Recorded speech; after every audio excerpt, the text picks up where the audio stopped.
함께 보실 하나님 말씀은 사사기서 3장 7절에서 11절입니다. 사사기서 3장 7절에서 11절까지 제가 대표로 봉독해 드리도록 하겠습니다. 이스라엘 자손이 여호와의 목전에 악을 행하여 자기들의 하나님 여호와를 잊어버리고 바알들과 아세라들을 섬긴지라. 여호와께서 이스라엘에게 진노하사 그들을 메소보다미아 왕 구산 리사다임의 손에 파셨으므로 이스라엘 자손이 구산 리사다임을 8년 동안 섬겼더니 이스라엘 자손이 여호와께 부르짖음에 여호와께서 이스라엘 자손을 위하여 한 구원자를 세워 그들을 구원하게 하시니 그는 곧 갈렙의 아우 그나스의 아들 온니엘이라. 여호와의 영이 그에게 임하셨으므로 그가 이스라엘의 사사가 되어 나가서 싸울 때에 여호와께서 메소보다미아 왕 구산 리사다임을 그의 손에 넘겨주심에 온니엘의 손이 구산 리사다임을 이기니라. 그 땅이 평온한지 40년에 그나스의 아들 온니엘이 죽었더라. 아멘. 계속해서 사사기서를 보고 있습니다. 사사기서 3장은 하나님의 시험으로 시작합니다. 3장 1절을 보면요, 여호와께서 가나안의 모든 전쟁들을 알지 못한 이스라엘을 시험하려 하시며 이렇게 시작합니다. 3장이 이제 하나님의 시험으로 시작하면서 동시에 사사들이 등장하기 시작해요. 온니엘이 등장하고 그리고 삼갈 등장하고 이렇게 계속해서 12명의 사사가 등장하죠. 가나안의 모든 전쟁을 알지 못한 이스라엘, 그러니까 가나안의 모든 전쟁을 안다는 것이요, 곧 그 전쟁이 의미하는 바가 무엇인가를 기억하느냐 이거예요. 그 전쟁의 사실 여부를 기억하느냐가 아니라 그 역사를 너희가 기억하고 있느냐, 너가 이런 일들이 있었다는 것을 기억하고 있느냐, 이것이 아니라 가나안의 모든 전쟁의 그 요점을 너희가 알고 있느냐, 너희가 그것을 알고 있는지 내가 시험하겠다라고 하시는 거죠. 그러니까 하나님의 시험은 결국 이거예요. 과연 그들이 하나님을 아는가? 그들을 인도하시고 그들을 구원하시는 분이 누구인지를 너희가 알고 있느냐 하는 것입니다. 역사적 사실로서의 어떤 하나님의 존재를 알고 있는지 그들의 기억력을 테스트하는 것이 아니라요, 너희가 기억하느냐 물어보실 때는 네가 네 마음 깊이 그를 구원자로 받아들이고 있느냐, 그의 명령과 규례와 율법을 알고서 믿음으로 그것을 지키려고 하느냐 물어보신다는 거죠. 모세와 여호수아를 통해서 수십 번 언급하시면서 계속해서 이스라엘을 이끌어 오셨던 그 하나님의 명령과 규례와 율법은요, 우리를 옥죄는 것 같고 우리의 행동을 계속해서 제한하는 것 같지만 그 안에 참 자유가 있고 그 안에 하나님과의 참 교제가 있다는 거예요. 하나님께서는 그 하나님의 말씀을 기억하고 너희가 지금도 여전히 나의 백성답게 너희가 온 이방 민족들 앞에서 하나님을 드러낼 수 있는 자로서 너희가 설 수 있겠느냐라고 물어보신다는 거예요. 곧 하나님께서 그들의 구원자이시며 하나님께서 인도자이시기 때문에 하나님께서 명령하신 것에 따라 순종하며 살아가는 것이 그들에게 살 길이고 구속하심의 자유를 누릴 수 있는 거죠. 하지만 우리는 결과를 알죠. 이스라엘은 하나님이 남겨두신 그 이방 민족들과 섞여 살았고 그 시험에 실패하게 됩니다. 하나님이 명령하신 대로 그들을 쫓아내지 않았어요. 모세와 여호수아 때 계속해서 하나님께서 주신 말씀을 보면 가나안에 가면 가나안에 있는 거류인 민족들을 모두 쫓아내고 너희끼리만 살면서 하나님만을 바라보며 하나님만 섬기며 살아라 라고 했는데, 우리 3장의 시작이 하나님의 시험으로 시작하면서 그 남아있는 이방 민족들 때문에 그들은 그 이방 민족들을 쫓아내지 않고 그들과 결혼하고 그들이 섬기는 바알과 아세라상을 섬기며 하나님을 잊어버린다는 거죠. 오늘 본문 7절에 보면 이렇게 나오죠.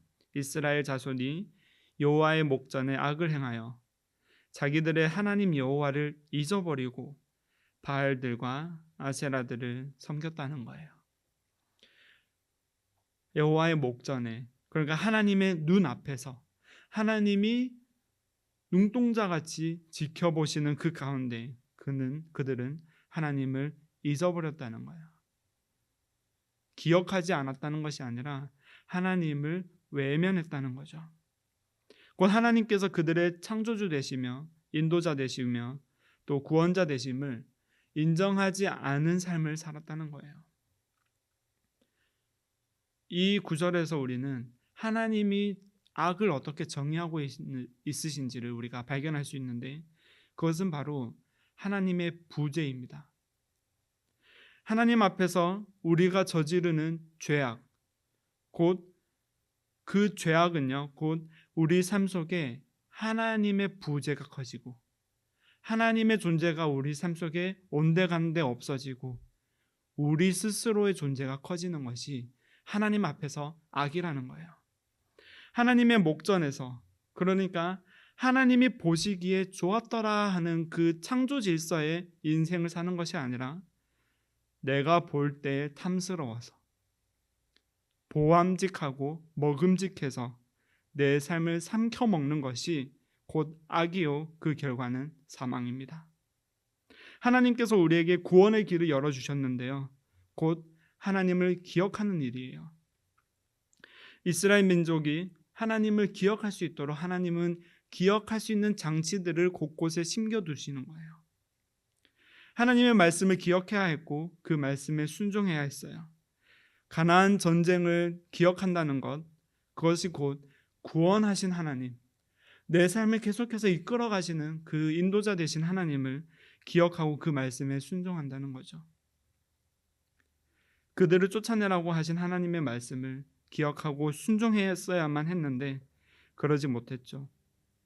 하나님을 믿고 하나님께서 쫓아내라고 하셨을 때, 그리고 막상 그 가나안 민족에게로 들어갔을 때, 그들과 친하여질 때 그들의 눈에 보기에 탐스러운 대로 그들을 취하고 그들과 어울려서 지내는 것이 아니라 우리는 이해하지 못할지라도 하나님의 말씀이 맞다고 하시면 그것을 의로 여기고 순종하는 것이 필요하다는 거예요.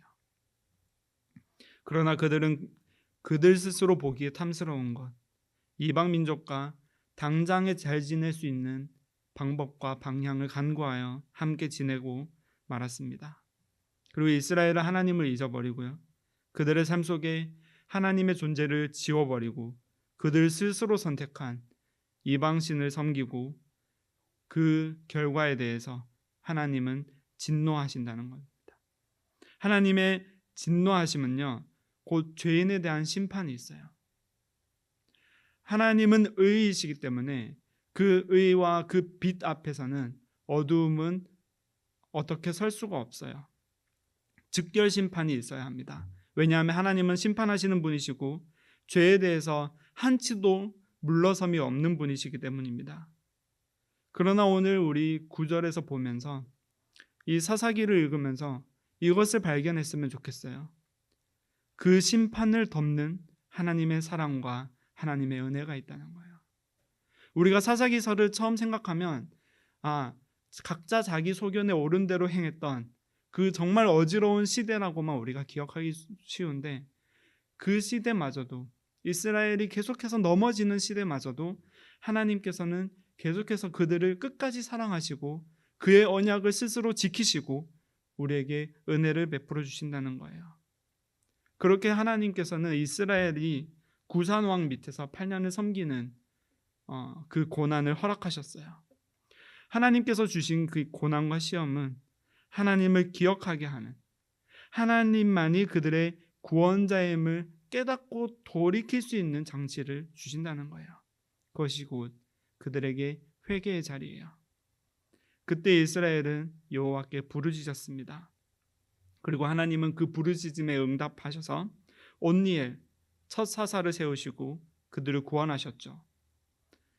갈렙의 조카인 온니엘을 소개하고 있지만요, 우리에게 말씀하시는 것은 이 온니엘이 어떠한 사람이었기 때문에 이 사사들이 어떠한 성품을 가지고 어떠한 조건이 있어서 그들을 구원할 수 있었던 것이 아니라 오직 하나님께서 그를 사용하셨기 때문에, 하나님께서 이 이스라엘 민족을 구원하시려고 작정하셨기 때문에 우리에게 주신 은혜라는 거예요.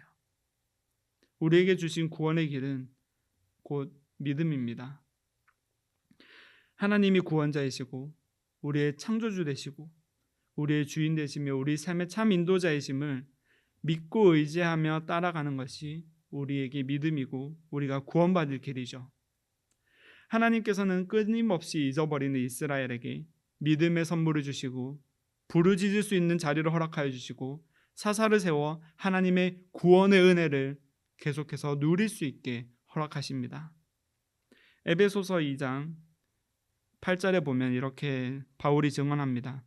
너희는 그 은혜에 의하여 믿음으로 말미암아 구원을 받았으니 이것은 너희에게서 난 것이 아니요 하나님의 선물이라.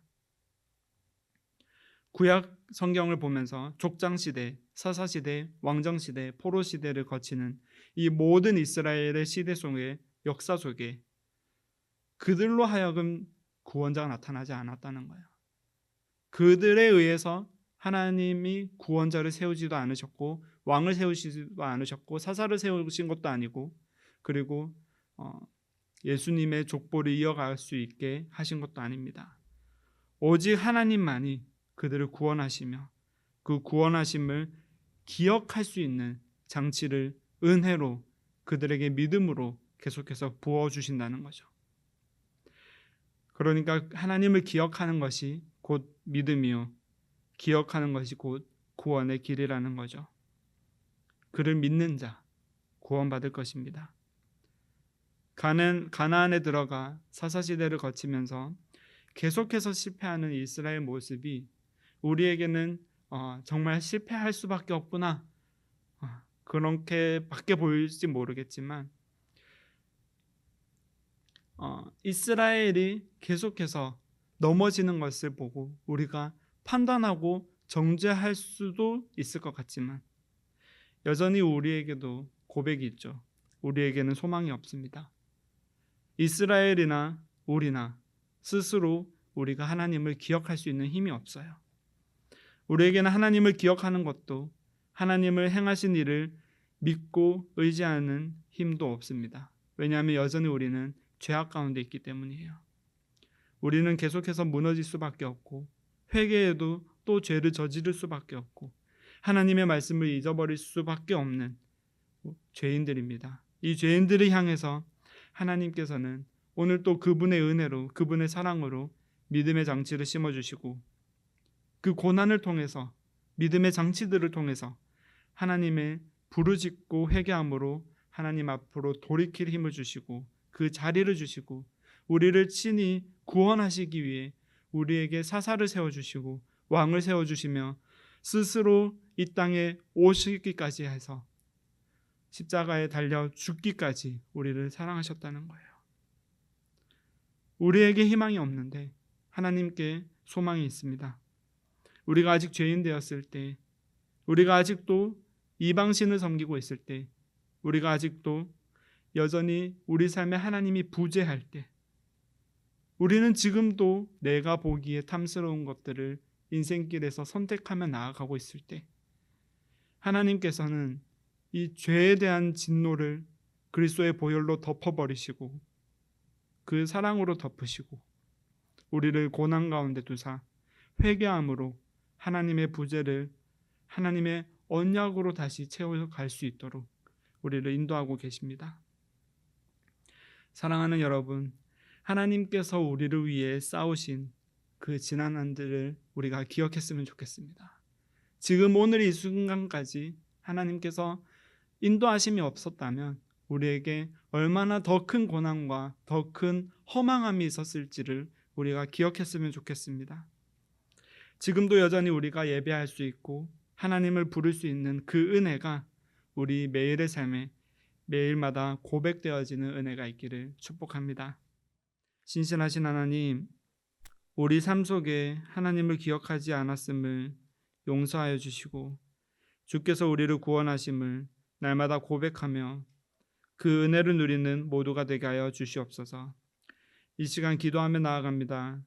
우리의 부르짖음을 들으시는 주님, 우리 가운데 참 하나님의 마음을 허락하여 주시고 우리의 연약함을 도와주시옵소서. 이 모든 것 살아계신 예수 그리스도의 이름으로 기도드렸습니다. 아멘.